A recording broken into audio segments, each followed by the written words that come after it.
prélude de l'ouverture de la 37e Assemblée générale de chefs d'État et de gouvernement de l'Union africaine, un mini-sommet sur la situation sécuritaire en République démocratique du Congo a été organisé à Addis Abeba. On prit part à ces travaux Félix Tshisekedi et Paul Kagame. Vous suivrez les détails dans ces journaux. Et puis, des drones d'attaque rwandais ont été lancés dans la nuit du vendredi 16 au samedi 17 février à l'aéroport international de Goma. Ces engins explosifs ont touché et endommagé les avions civils. Mesdames et messieurs, vous suivez dans ce journal les colonels Guillaume Djiké, porte-parole de FARDC. Mesdames et messieurs, bonsoir et bienvenue à cette grande édition du journal sur jour pour rester je l'ai annoncé dans les sommaires. En prélude de l'ouverture de la 37e Assemblée générale de chefs d'État et de gouvernement de l'Union africaine, un mini-sommet sur la situation sécuritaire en République démocratique du Congo a débuté ce vendredi 16 février 2024 à Addis Abeba, capitale éthiopienne. On prit part à ces travaux Félix Tshisekedi et Paul Kagame, notamment sous la médiation de Joao Lourenço, président angolais. Blessed Kuzola nous en dit plus. C'est à 20h55 heure locale et 18h55 heure de Kinshasa que le mini-sommet sur la situation à l'est de l'RDC a été ouvert dans la salle Julius Nyerere de l'Union africaine. Sur le 10 chefs d'État attendus, 6 ont répondu présents, notamment Joao Lourenço, organisateur, Félix-Antoine Tshisekedi, République démocratique du Congo, venu directement de l'aéroport, William Ruto du Kenya, Paul Kagame du Rwanda et Cyril Ramaphosa de l'Afrique du Sud. Les autres pays ayant été représentés par de hauts représentants. Dans son mot d'introduction, le président angolais, médiateur désigné pour renouer les dialogues entre la RDC et son agresseur le Rwanda, a indiqué que cette initiative est prise afin de relancer le processus de paix qui a connu un recul avec l'intensification de combats et les conséquences humanitaires et économiques désastreuses pour la population congolaise. La suite du mini-sommet s'est poursuivie à huis clos. À l'entame de cette réunion, le chef d'État assis aux extrémités de la salle ne se sont pas salués et les protocoles n'a pas prévu une photo de famille. Un communiqué final pourrait sanctionner ces mini-sommets. Une brève, toujours dans le même registre, ces mini-sommets de chefs d'État sur la situation sécuritaire à l'est de la République démocratique du Congo s'est clôturé ce samedi 17 février, toujours à Addis Abeba. C'est l'initiateur de ces travaux, le président angolais Joao Lourenço a rencontré séparément le président Félix Tshisekedi et Paul Kagame et a promis de poursuivre sa médiation à Luanda en Angola avec chacun de protagonistes. Et puis, situation sécuritaire à l'est de la République démocratique du Congo. Je l'ai annoncé également dans les sommaires. Les drones d'attaque rwandais ont été lancés dans la nuit du vendredi 16 au samedi 17 février à l'aéroport international de Goma. Dans un communiqué des forces armées de la République démocratique du Congo, ces engins explosifs ont touché et endommagé les avions civils car ces derniers visaient plutôt les aéronefs de l'armée. Écoutez le colonel Guillaume Djiké, porte-parole de FARDC, dans ses propos recueillis par Blessed Kuzola. Dans la nuit du vendredi 16 au samedi 17, à 2h du matin, heure locale, les drones d'attaque de l'armée rwandaise qui ont quitté bien évidemment les territoires rwandais ont violé les limites territoriales de la République démocratique du Congo et ont visé les aéronefs de forces armées de la République démocratique du Congo au regard bien évidemment des trajectoires suivies par les tirs de ces drones. Mais cependant, nous vous informons que les aéronefs des forces armées de la République démocratique du Congo n'ont pas été touchés, mais c'est plutôt les avions civils qui ont été non seulement touchés, mais aussi endommagés. Autrefois inhabité, Irumu, centre et Niakoundé Est à nouveau peuplé. C'est le résultat de l'état de siège instauré par les commandants suprêmes des forces armées de la République démocratique du Congo et de la police congolaise Félix Antoine Tshisekedi Tshilombo. Les gouverneurs militaires de l'Ituri, les lieutenants général Luboya Kashama Johnny s'est rendu ce vendredi sur place. Question de sensibiliser la population pour maintenir l'élan de paix, gage de la stabilisation de ces territoires en plein développement. Je vous propose de suivre cet élément.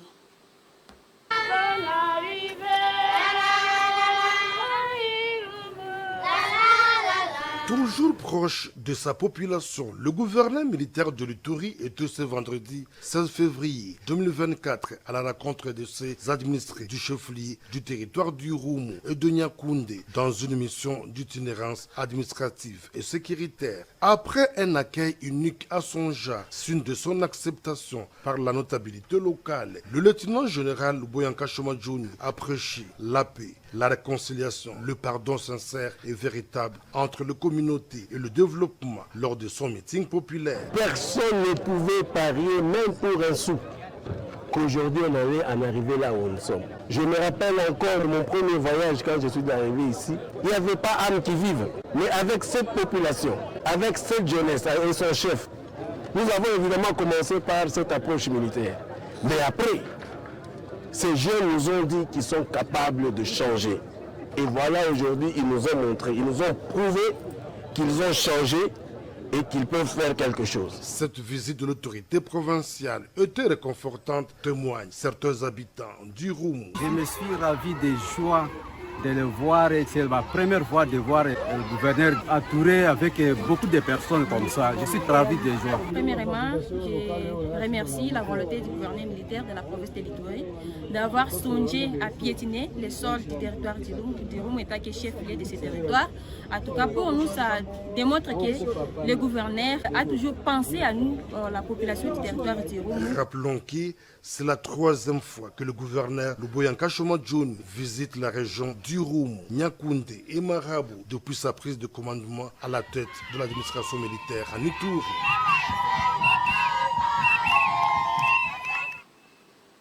Parlons santé à présent. L'épilepsie est la deuxième maladie neurologique la plus fréquente mais encore mal connue du public. Malgré les avancées médicales, les préjugés persistent et la stigmatisation qui en découle. Pour cela, il est essentiel d'accroître la sensibilisation et l'information sur l'épilepsie. À cette occasion, les docteurs Célestin Caputo, neurologue et chef du département de neurologie aux cliniques universitaires de Kinshasa, nous éclairent sur cette maladie. Suivez.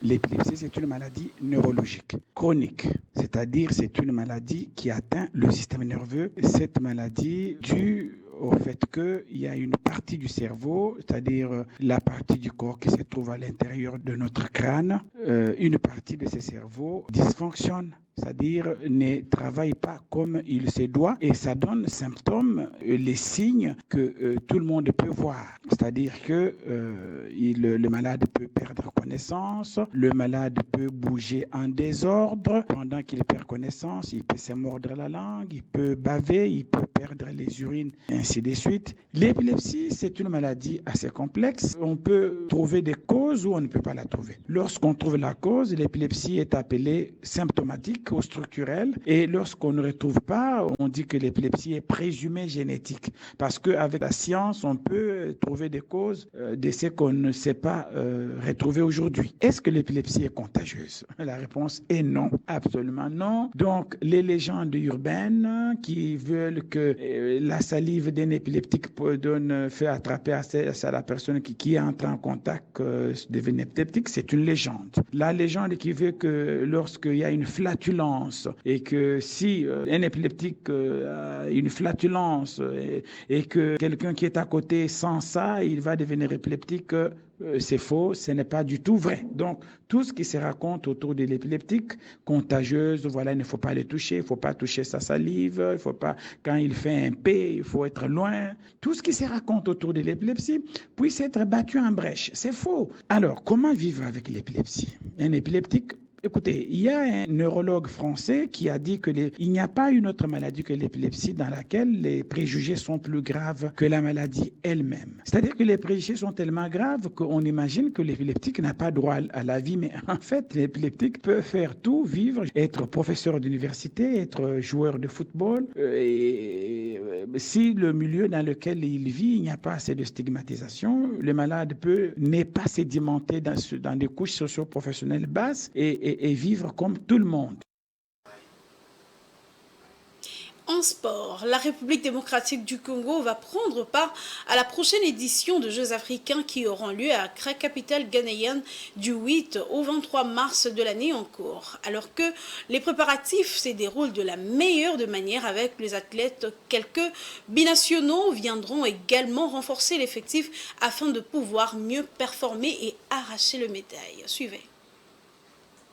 La République démocratique du Congo prendra part à la prochaine édition des Jeux africains prévue à Accra au Ghana du 8 au 23 mars prochain. Le préparatif va en bon train où le comité olympique congolais prend langue avec les différents partenaires financiers, notamment le gouvernement de la République pour une meilleure prise en charge. Sur le plan sportif, les athlètes des disciplines choisies viendront de plusieurs horizons et pour l'une des rares, les binationaux feront partie de la délégation congolaise. Nous allons sélectionner les athlètes performants et maximiser leurs performances. Nous allons travailler ensemble avec le ministère de Sport pour obtenir des résultats satisfaisants pour tous. Nous comptons également sur la participation des binationaux. Ce que vous devez savoir est qu'on a initié depuis un certain temps un processus pour l'optimisation de performances techniques de nos athlètes en organisant des séminaires avec les directions techniques des différentes équipes nationales, y compris les dirigeants, le président et secrétaires généraux à qui on donne le contenu de la matière qu'on donne à leurs différentes équipes techniques, a expliqué Alain Badiachile Kayachi, le secrétaire général du COC.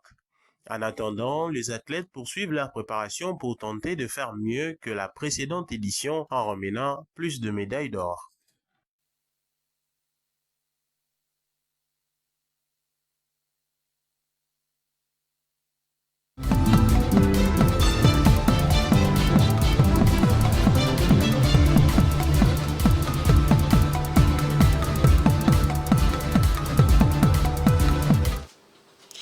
Au Kenya, la floriculture est la deuxième source de revenus agricoles après le thé. Dans le sous-secteur, le fleur coupée représente le plus important contributeur grâce à l'entrée de devises étrangères. Cependant, malgré une croissance projetée de 1,34 milliard de dollars en 2028, il est confronté à des défis tels que l'escalade de coût des intrants, ce qui entraîne une baisse de volume d'exportation vers le marché vitaux comme l'Europe.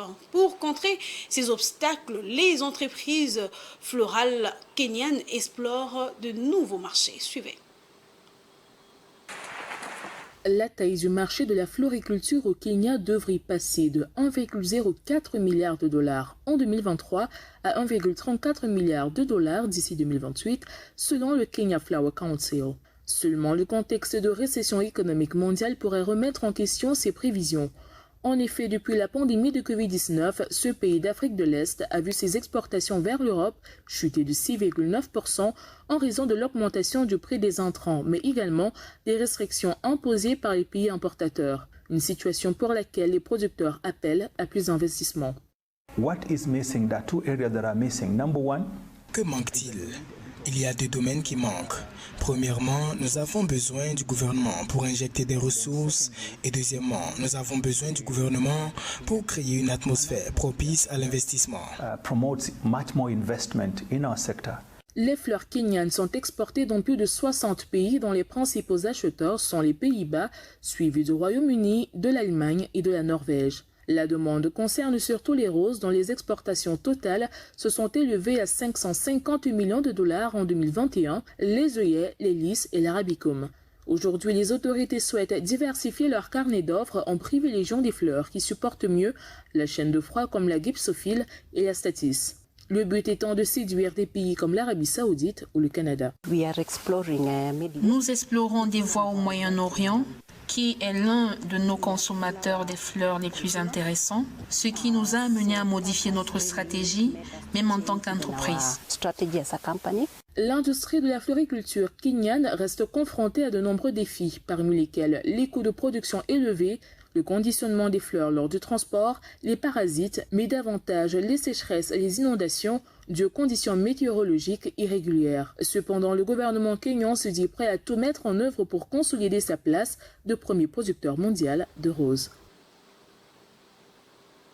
En Côte d'Ivoire, dans la perspective de hisser le pays au rang de pays à revenu intermédiaire de la tranche supérieure à l'horizon 2030, le gouvernement entend poursuivre l'accélération du plan national de développement visant la transformation économique et sociale lors du Conseil des ministres tenu le 14 février 2024. Le gouvernement a dévoilé sa feuille de route pour 2024. Suivez. La Côte d'Ivoire, au rang des pays à revenu intermédiaire de la tranche supérieure à l'horizon 2030, le gouvernement de Côte d'Ivoire entend poursuivre l'accélération du plan national de développement 2021-2025 visant la transformation économique et sociale du pays de l'Afrique de l'Ouest. Le ministre de la Communication, Amadou Coulibaly, présente la feuille de route du gouvernement pour l'année 2024. La feuille de route 2024 du gouvernement comprend environ 150 groupes de réformes et 600 activités relatives aux projets majeurs, dont approximativement 240 projets à finaliser en 2024, 215 projets devant se poursuivre au-delà de 2024 et 145 projets dont le lancement est prévu pour l'année 2024. Selon les autorités ivoiriennes, l'accent sera mis sur la finalisation des projets prioritaires et structurants, la mobilisation des ressources intérieures, le renforcement de recouvrement des recettes de services pour le financement de divers programmes. L'accent sera mis sur la finalisation des projets prioritaires et structurants, notamment le 4e pont, reliant la commune de Yopougon et du Plateau, la section 1, longue de 26 km de la voie de contournement de la Y4 d'Abidjan, ainsi que les autoroutes de sortie est et ouest d'Abidjan et les barrages hydroélectriques de Gribo-Popoli et de Sengrobo-Awati. Le gouvernement prévoit également de poursuivre ses efforts de mobilisation de ressources intérieures avec le renforcement du recouvrement des recettes de services pour le financement des différents programmes. À noter qu'en 2023, au titre de la mise en œuvre de la feuille de route du gouvernement, 793 activités et 287 réformes ont connu une mise en œuvre effective ou partielle, soit un taux d'exécution global de 69,8%. Les dépenses liées aux réformes et projets de la feuille de route de l'ensemble des ministères se situent à 73,9%. C'en est fini pour cette édition. Place à présent au rappel de titres. En prélude de l'ouverture de la 37e Assemblée générale de chefs d'État et de gouvernement de l'Union africaine, un mini-sommet sur la situation sécuritaire en République démocratique du Congo a été organisé à Addis Abeba et Félix Tshisekedi et Paul Kagame ont pris part à ces travaux. Des drones d'attaque rwandais ont été lancés dans la nuit du vendredi 16 au samedi 17 février à l'aéroport international des Goma. Ces engins explosifs ont touché et endommagé les avions civils. Vous avez suivi dans ces journaux les colonels Guillaume Djiké, porte-parole du FARDC. Mesdames et messieurs, merci de nous avoir suivis et très bonne suite de programmes sur Géopolis Télévision. Au revoir.